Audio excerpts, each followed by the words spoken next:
Chers amis internautes, toujours sur le salon du multicoque à Lorient, j'ai le plaisir de recevoir Frédéric Morvan. Bonjour Frédéric. Bonjour Pierre. Alors vous connaissez dans une activité de revendeur de conseils sur des multicoques, vous avez changé de vêtements un petit peu. Maintenant vous êtes commissaire général du salon du multicoque à Lorient. Eh oui, oui, comme quoi, hein.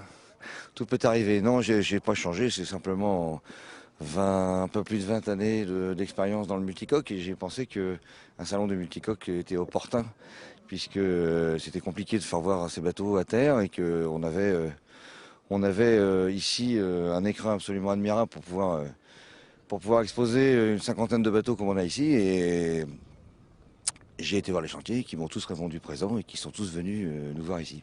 50 bateaux, donc c'est la première édition, c'est déjà une belle réussite d'avoir réuni un tel plateau. Oui, oui, tout à fait. C'est une belle réussite et je remercie beaucoup d'ailleurs tous les chantiers qui nous ont fait confiance et tous ces gens qui, pour une première édition, nous ont aidés à construire cet événement. Et quand je parle de 50 bateaux, on est même plus près de 60 si mes calculs sont exacts, parce qu'on doit être à 57 ou 58 bateaux, je crois. Alors c'était une demande des chantiers ou c'était une demande des pratiquants, des clients? Ah, c'était une demande, les deux, je serais tenté de dire. C'était une demande des pratiquants parce qu'ils veulent voir les bateaux sur lesquels ils vont naviguer ou qu'ils vont acheter, etc. Et c'était une demande aussi des exposants, enfin des chantiers parce que les chantiers aujourd'hui ont besoin d'exposer leurs bateaux et qu'en termes de salons à flot, nous n'avons que les salons d'automne en France, tout au moins, qui sont les salons de La Rochelle et de Cannes. Donc il leur fallait peut-être un salon supplémentaire qui était un salon spécifiquement dédié au multi et qui se passait à l'opposé de l'année, c'est-à-dire que au lieu d'être en septembre, on est en avril parce que, vous voyez, regardez, on est à Lorient, il fait beau, il fait chaud, les bateaux sont dans l'eau et c'est merveilleux. Alors ce qui est très intéressant également sur ce salon, c'est que les bateaux sont à flot, mais on peut également les essayer en soirée. Ça, chacun est libre de faire ce qu'il veut, mais effectivement, on a voulu mettre le doigt là-dessus et on a voulu donner à chaque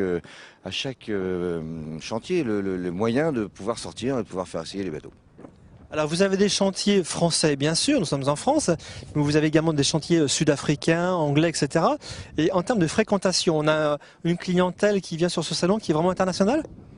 Absolument, on a effectivement en termes de chantier les plus grands chantiers français puisque tous les chantiers ont répondu à l'appel, les Fontaine Pajot, les Lagunes et autres Nautitech, tous les grands chantiers, Allura, tout le monde est là. Mais on a aussi eu effectivement le plaisir d'accueillir des chantiers anglais. Je pense au Discovery 50, qui est le numéro 1, qui est un bateau qui a été mis à l'eau au mois de décembre, quelque chose comme ça, je crois, au mois de janvier.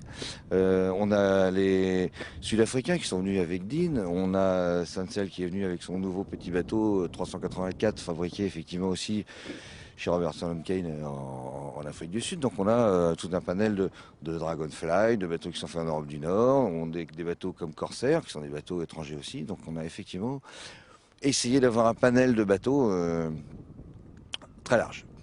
Alors je crois déjà, au bout du deuxième jour d'ouverture de ce salon, que c'est déjà une réussite.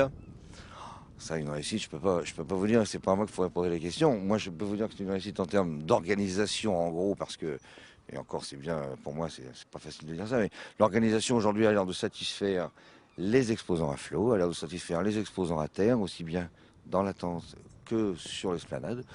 Et pour moi, ça, c'est une satisfaction. Après, une réussite, il faut que la clientèle vienne, il faut que les gens viennent, il faut que les gens se déplacent pour que les chantiers puissent faire des affaires. C'est le numéro 1, mais je crois qu'il y a déjà un numéro 2 dans les cartons pour l'année prochaine. Absolument, vous êtes bien renseigné. Et un numéro 2 dans les cartons, ça a été annoncé officiellement hier soir. Nous serons à la Grande Motte en 2011.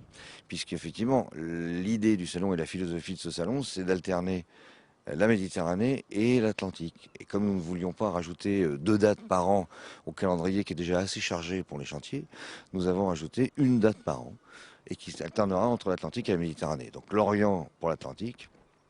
Vous avez vu absolument dans le cadre magnifique dans lequel nous sommes.